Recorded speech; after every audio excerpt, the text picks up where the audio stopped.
대법원이 어제 양심적 병역 거부자를 처벌해서는 안 된다고 판단했습니다. 이 같은 판결이 나오기까지 그 누구보다도 험난한 싸움을 해왔죠. 이번 판결의 당사자인 오승원 씨의 변론을 맡아왔고 본인 역시 양심적 병역 거부자인 김진우 변호사가 스튜디오에 나왔습니다. 어서 오십시오. 안녕하십니까. 네, 오승원 씨의 변론을 맡으셨고 지난 8월에는 대법원 공개 변론에도 참석을 하셨습니다. 그런데 본인 역시 종교의 이유로 양심적 거부를 하지 않으셨습니까? 네. 실형을 선고받고 복역까지 하셨어요? 네, 그렇습니다. 18년 전이죠. 2000년에 그런 일이 있었습니다. 네. 그럼 몇 년 동안 그때는 이제 감옥에 징역 3년형을 선고받았고요. 그래서 이제 가석방 기간을 감안하면 징역을 한 2년 4개월 정도 이제 복역했던 것으로 기억합니다. 네, 당시 징역 3년의 형이 선고됐을 때 심경이 어떠셨습니까? 그때 이제 선처를 구하는 국선 변호인이 있었는데요. 한 네. 1분 정도 변론을 해주셨습니다. 근데 그 이제 1분간의 변론이 이제 그때 당시 양심적 병역 거부자를 위해서 해주었던 이제 제3자 유일한 목소리였다는 생각이 들었습니다. 근데 이제는 참 세월이 많이 지나서 그런지 많은 국민들의 이해와 공감 덕분에 그리고 이제 이번 대법원 판결 이전까지 이제 118건의 하급심 네. 무죄 판결이 있는 동안에 많은 이제 변화와 공감이 이제 형성이 되었기 때문에 이런 좋은 결과가 있었다고 생각이 듭니다. 네. 징역 3년을 선고받으셨을 때 그 당시 재판부의 판단이나 국민적 정서는 어땠다고 지금 돌이켜보면 생각이 드세요? 네, 그때는 이제 많이 이제 이 양심적 병역 거부에 대한 오해나 네. 이제 이해에 대한 부족이 많이 있었던 시기라고 생각이 듭니다. 하지만 2004년도에 이 사건과 관련해서 이제 대법원의 전원합의체 판결이 있었는데요. 그때 단 한 명의 대법관만이 무죄에 대한 의견을 내비쳤습니다. 그런 면에서 지금 이번 사건에서는 이제 9명의 대법관님께서 이제 다수 의견으로 네. 이번 양심적 병역 거부자를 처벌하는 것은 이제 문제가 있다라고 지적을 해주신 것이고요. 네, 그처럼 험난한 시간을 보내오셨는데 어제 무죄 판결을 받았습니다. 심경이 어떠셨습니까? 네, 지금 생각해보면 이번 사건 이외에도 많은 당사자들을 변호해 오면서 정말 안타까운 마음이 많이 드는 사건들이 많이 있었습니다. 네. 눈가에 이제 눈물도 맺히고요. 많은 시간이 지나오면서 문제들이 이제 바로 잡아지는 것에 대해 기쁜 마음이 들었습니다. 네, 양심의 자유에 무게를 뒀고요. 어제 대법원 말이죠. 소수자들을 관용하고 포용해야 한다 이런 결론을 내렸습니다. 뭐 여러 가지 메시지가 있겠습니다만 가장 중요하게 생각해야 할 부분이 뭐라고 생각하십니까?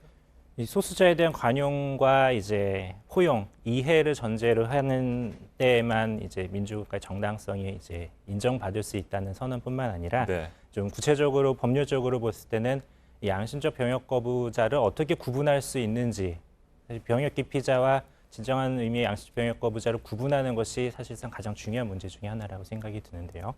어떤 양심이 확고하고 깊고 진실해야 된다는 세 가지 요건을 설치하였습니다. 그 부분에 대해서 의미 있는 판결이라는 생각이 들었습니다. 네, 방금 말씀하신 것처럼 양심적 병역 거부자를 어떻게 구분할 것이냐, 그 기준이 모호하다, 뭐 이런 그 분석들이라든지 의견들은 여전히 많이 있는 것 같습니다.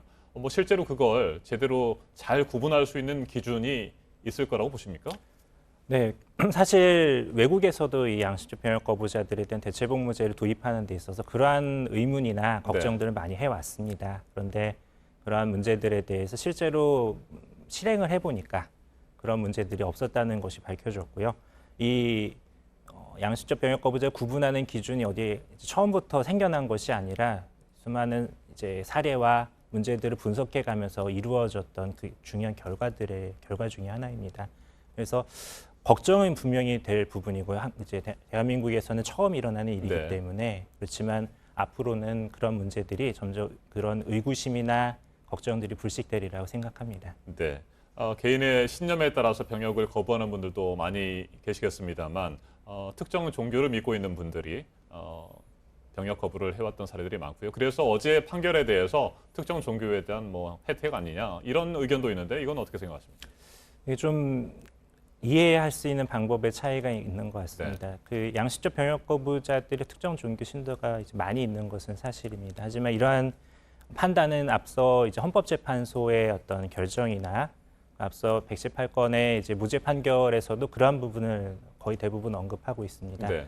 이거는 어떤 특정한 종교의 문제가 아니라 이 진지한 양심을 가지고 있는 사람들의 인류가 생각을 하고 이제 기본적인 사고력을 가지고 있는 사람이 가지고 있는 기본적인 헌법적인 권리라는 것을 항상 강조해 왔습니다. 그런 면에서 어떤 특정한 이제 종교가 그 부분에 대해서 이제 반대 논거로 사용이 되지만 그 종교인이 아니더라도 누구나 누릴 수 있는 중요한 헌법적 권리임을 다시 한번 확인해 준 것으로 생각됩니다. 네, 어제 판결로 현재 수사를 받고 있거나 재판 과정에 있는 양심적 병역 거부자들 무죄를 받을 가능성이 높아졌는데 이미 형사처벌을 받았거나 현재 수감 중인 이 거부자들에 대해서도 소급해서 형을 면제한다거나 전과를 삭제한다거나 이런 조치들이 이루어질 것으로 보십니까?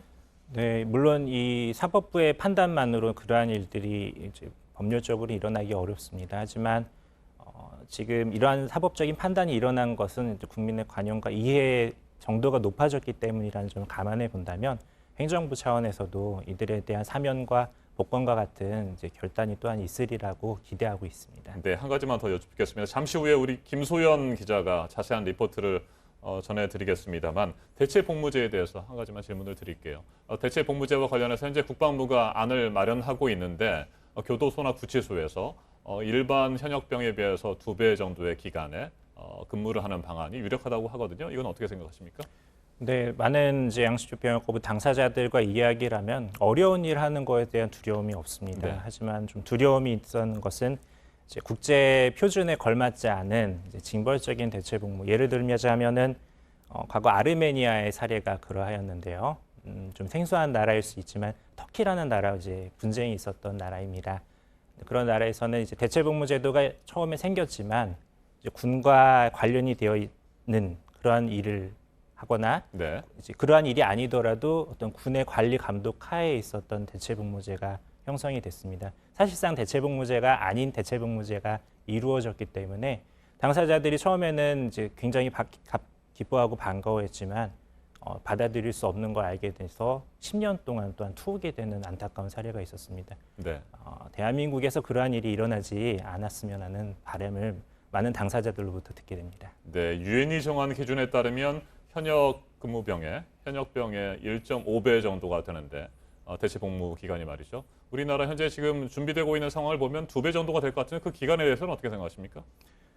기간에 대해서는 아마 당사자분들도 이제 여러 의견이 나뉘는 것 같습니다. 하지만 그 부분과 관련해서 국가인권위원회가 최근에 설문조사를 했던 이제 기록을 보면요, 오히려 전문가 집단보다 이 관련된 이제 직접 당사자이겠죠. 네. 이제 병역 의무를 이행해야 되는 젊은이들에게 이제 그러한 설문조사를 하니까요, 국제 표준에 걸맞는 기준이니까 1.5배 정도의 수준에서의 기준이 적합한 것으로 나왔습니다. 그런 거 보면 생각보다 우리 이제 사회가 그러한 면에서 이제 많은 관용과 국제적인 인식을 가지고 있는 글로벌 마인드를 가지게 된 게 아닌가, 그런 긍정적인 생각도 하게 됩니다. 알겠습니다. 여기까지 듣겠습니다. 김진우 변호사님 말씀 잘 들었습니다. 네, 감사합니다.